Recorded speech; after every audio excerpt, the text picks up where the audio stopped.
Hi, everyone. It is so great to be with you to celebrate the 53rd anniversary of the moon landing on July 20th, 1969 by Apollo 11.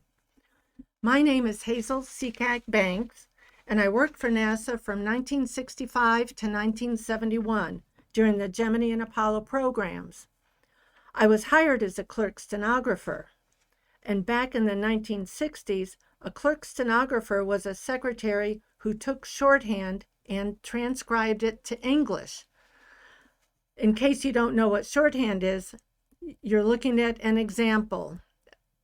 The top says, "The quick brown fox jumped over the lazy dog," and the bottom one says, "London Bridge is falling down." And that's how our supervisors, our co-workers, the astronauts, when they wanted to dictate, that's how we took the letters down, and then we typed them in a manual typewriter, put them in on the paper.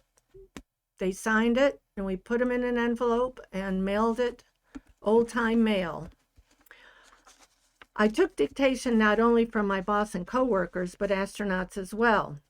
This was the way before technology and computers and cell phones and texting took over. Back then, we did everything by hand, typing, telephone calls, and mailing documents. Shorthand is not used anymore, but I wanted to show you how we communicated during the Apollo era. I worked in the Flight Crew Training Building at the Kennedy Space Center, which was home to 2 command module simulators and 1 lunar module simulator. This is where the astronauts trained when they flew in from the Manned Spacecraft Center, which is now the Johnson Space Center in Houston, Texas. Along with my coworkers and engineers, we would work each day until the job of the day finished, rarely going home at quitting time. And sometimes we would work throughout the night. Our focus always was on the success of the mission and the safety of the astronauts. And over the years, an astronaut or two would ask us a favor.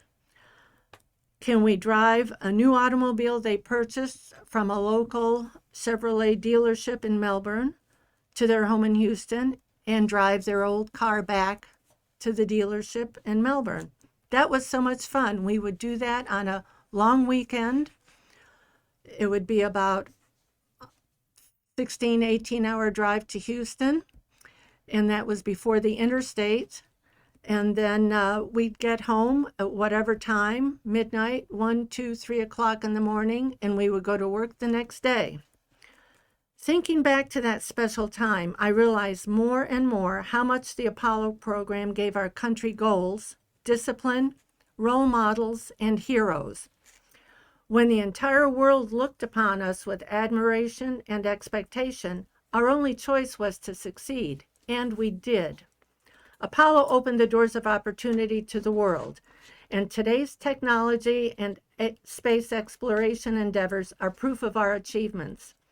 Good luck to you all to reach your goals. Remember, you do have options. Listen to your heart. Listen to your mind. Go for it.